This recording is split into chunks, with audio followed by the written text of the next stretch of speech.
You're with the Breaker-Leggers, and we're in London's West End at the Empire Cinema to see the play Brief Encounter. So stay tuned to find out how many legs, whether it's break a leg or leg it.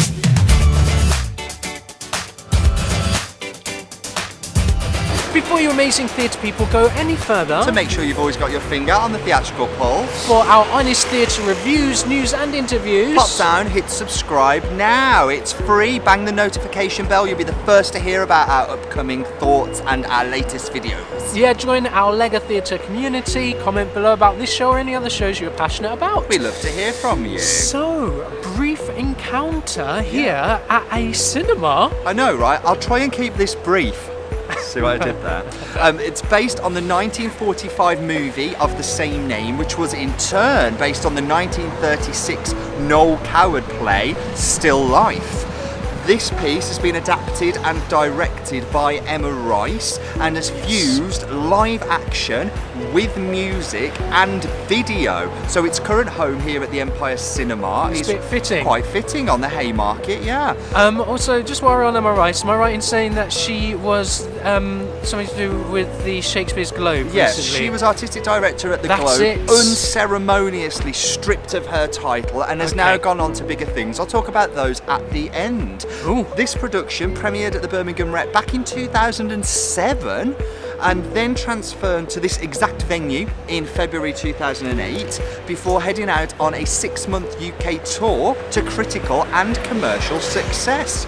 Eventually, it headed to New York and played 150 performances at Studio 54 to further acclaim. So it's been very popular, yeah. And now it's come back again. You said 2008 and now it's 2018, so it's what, 10 years later? Fast forwarding of 10 years and it's back here until September.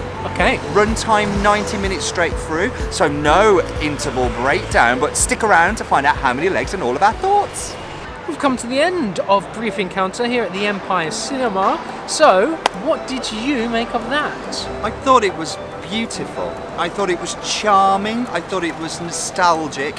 I thought it was naive and absolutely touching at times. I actually got quite emotional. Now, did you? Swinging brick here most of the time, but there was these certain moments that came to me, came very unexpectedly to me, that actually I just felt like I was welling up, and it was a simple pureness of it all that was actually a joy to behold. I thought, as a piece, you know, the text, it's simple, there's not much depth to it. I was hoping for a death, I didn't get one, but other than that, just on a kind of very face value of it, I thought it was a lovely, lovely evening out. Wow, a lovely, lovely evening out. I've got to, I enjoyed it also. I thought that it. I'm trying to think why I enjoyed it or what it was about it. I thought there was really nice shades of truth against quite comical, farcical moments taking the mickey. I also liked how the ensemble were used. It's a really nicely engineered ensemble piece of theatre, full crammed of creativity and visual ideas. So I really like the technical aspects of what is it Emma Rice, yes, directorially has done with this. Yes. A beautiful incorporation of music, actor-musicians, actor-singers, so a very talented company, and as such, the story isn't that complex, really. I guess it's boy meets girl. But boy meets girl, girl is already with another boy, can't let her heart's desires come to fruition, and struggles with that. Now, nowadays, I guess that's not such a big scandal, but if you think of when this was set, was it 1920s? Yeah. When it was written? I imagine that would have been quite a risque piece of writing, really. Do you think? Yeah, I absolutely agree. Do you know, in terms of social expectations? Yes, but a situation which, you know, does happen. It's just one of those things that would generally have been brushed under the carpet. It's like, oh no, we're terribly British. That doesn't happen. We can't. The scandal. We don't have affairs, and we don't. Yeah. We don't have feelings, and we don't talk about sex. There's a very sexual undertone throughout this entire piece. It's very saucy, tongue-in-cheek, a bit carry on. Yeah, it is. It's kind of a little bit farcical, but they're very, very kind of saucy. That's the only way I can really Very explain saucy. it. Bit of slap and tickle. And you know what? It's just another point of its charmingness. As for the creative touches that you mentioned, there were ideas that I've seen subsequently, but I'm sure in 2007 they were probably very new. Like, I think there are ideas in here that Emma Rice has employed, such as stepping into projection and having a projected video talk to cast members and the sort of relationship between screen and stage and blurring the lines. For me, it sometimes took away from the actual storyline, but do you know what? As a visual feast, it did sort of set another level, and I appreciate it for what it was. It just felt sometimes a little bit overbearing. Okay, now I haven't seen the film. Nor have I. You? Never seen the film. So I guess our take on this is very much a first time coming to Brief Encounter. Mm-hmm. I'd be very interested to know from you fellow leggers out there, like, what the comparison is if you've seen this. Just, is it enhanced to know what Brief Encounter is already? How much have they done to this? It's just something I'm interested to know. Yeah, I mean, it would be a nice comparison, but sometimes it's nice going in fresh. Definitely. And considering this was a stage play initially, you know, it seems like its natural home is back here on a stage, albeit in a cinema. Kind of, it's two worlds colliding. Do you know, I really like the fact that it's in a cinema and made it extremely intimate. It fit the setting beautifully. The Empire Cinema here on where we Haymarket, Yes. is a beautiful venue in itself, and it's been kitted out with all the theatre rig and lighting and so forth. So they've done a really good job in this beautiful space. I can imagine when cinema was in its heyday, this is the cinema that people would have come to see, you know, the latest blockbusters, and that's a nostalgic thing again that really, for an immersiveness point of view, helped hugely. Another thing they did was actor musicians, and music was so intertwined within the plot of this piece. All Noel Coward songs. What did you make of that? Yeah, I loved how there were musical themes, just like a real underscore of I love the piano music. That was the kind of the couple music, and also beautiful vocals. I guess we're getting kind of onto company now. Beautiful vocals from a young musician who you're going to find for me. I know you would have loved him. I Am did right? love him actually. I loved him more and more as time went on. That's Joss Slovick. He's got a lovely voice and also some real meaty scenes, meaty characters. Yeah.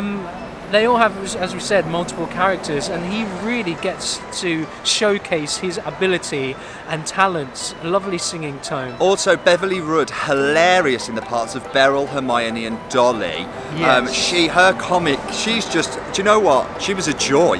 Like, I wanna see her all the time. I want her to come and live with me. She a great character actress and plays a certain part really bloody well. And I just thought she was great. The two, like I say, the comedy characters were real comedy, almost show stealing in a way, and yet the two main characters remained true to their story, the integrity. So it was a really nice balance. The two main characters were played by Jim Sturgeon and Jim Sturgeon. Jim Sturgeon, and he was Isabel Pollen. great. And Isabel Pollen. I thought they played beautifully together. Isabel Pollen was so in the moment. Oh, yeah. I don't know what you thought about her. I thought she was great. She looked emotionally drained by the time we got to curtain call. Yeah. You could tell she throws herself into this part and actually breathes every single syllable of the words that she says. Almost method acting. Yeah. She was present. Do you know and what? There. Like, brilliant to watch and an absolute masterclass in what it is to take on a character, but also slightly disturbing. Like, I almost felt at the end like, oh, I feel a bit. Oh, I hope she's all right. Like, I sort of wanted to clamber up and give her a hug. Yeah, You know, they're so into she puts it. herself through the ringer. She really does. There's Bam, bam, another bam. character who was an usher at the start. He You played the loved husband. Dean Nolan playing Fred, Albert, and Stephen Lynn. He's a character, isn't he? He's good fun. He's good laugh, He's good a- fun. He he's gets some good really fun. good fun numbers, and again, an opportunity to show a full spectrum of his acting. Repertoire. That's the word. I repertoire. would almost argue that not only does this blend sort of cinema and theatre, I think it's almost blurring the lines between play with music and musicale, because some of the songs are narrative. You know, some of the songs, Limited. but they Yeah. are like they are actually about two characters and a relationship with one another, and the words fit their storyline. You know, it is a play with music, but I would say only just. And I would say they'd probably enter the awards season in whichever fitted them the best at the time, compared on the category. I'm a musical. No, I'm not. I'm a play with music. Which one's got the least competition? Double your Double your chances. Double your chances. Two will make it 4. 4 will make it 8. So great direction, lighting Yeah. and sets. Yeah, while we're here. Do you know what? I think we've got to mention video. I think video design, set designer Neil Murray, but projection designers John Driscoll and Emma Carrington. They're just so well placed with the projections that they definitely need a shout out. Lighting by Malcolm Rippeth. Okay. He rippeth those lightings. So I think that's probably all we've got to say for now. In which case you are probably wondering how many legs we're going to give this piece. So, for Brief Encounter, currently playing the Empire Cinema Haymarket, we are going to give 4. 4 legs. Yeah, just very well deserved 4 legs. Yeah, absolutely. I mean, just shy of standing ovation, to be honest, especially the commitment of the cast and the fact that they have so many strings to their bows. Yeah. They're pulling it out of the bag here with musicality, song, and just general awesomeness. I would say Love this that. is one you should see, really. Yeah, you should see The house wasn't that it. busy, which is a real shame. So I think you won't have any problem getting a ticket. So I would say go and see it for yourselves. You would really enjoy it. Talking about getting a ticket, now we love the NHS. Oh yes. The NHS are fantastic, and they are currently being, for want of a better word, shafted by the UK government. You won't get shafted here at Brief Encounter. If you work for the NHS and have an NHS ID card, show that at the door 10 minutes before curtain up.